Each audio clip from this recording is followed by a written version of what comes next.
Skvernelis kalba apie musulmonus, reaguojam. Tikrai kartais padaugėja, šitų imigrantų mūsų šalyje. Ir žinote, iš to pavyzdžio, kai mokytoja paklausė kažkokio klausimą ir tu neįsivaizduoji, kaip jį atsakyti, bet kažką reikia išmekenti. Taip, čia maždaug taip būna, čia karts nuo karto per pavasarį, ypač kai vyksta migracijos srautai, kartais padaugėja tų migrantų. Taip, aš čia neišsigalvoju. Matosi netgi turbūt akivaizdžiai, kad atskiruose miestų rajonuose irgi būrėsi į tokias uždaras bendruomenės. Ir čia akivaizdus atsakymo, kai neįsivaizduoju, kaip reikia atsakyti tęsinys.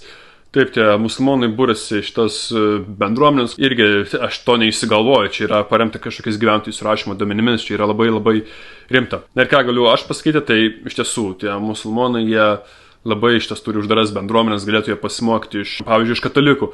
Vat nueikime į bažnyčią, katalikų bažnyčią, ten viskas labai labai atvira. Pasižiūrėkime, katalikai mišias turi, protestantai Marijai meldžiasi, žydai atnašauja, ateistai ateina žvakeles uždegti, labai labai atvira bendruomenė. Bet musulmonai, ne, jie labai uždariai, ten turi tą savo mečetes, ten nueina, vien tik musulmonai meldžiasi, kas čia per nesąmonė. Čia yra tikra saugumo grėsmė. Labai gaila, bet būtent toks yra mūsų politikų lygis, kai jie kalba apie islamą ir musulmonus.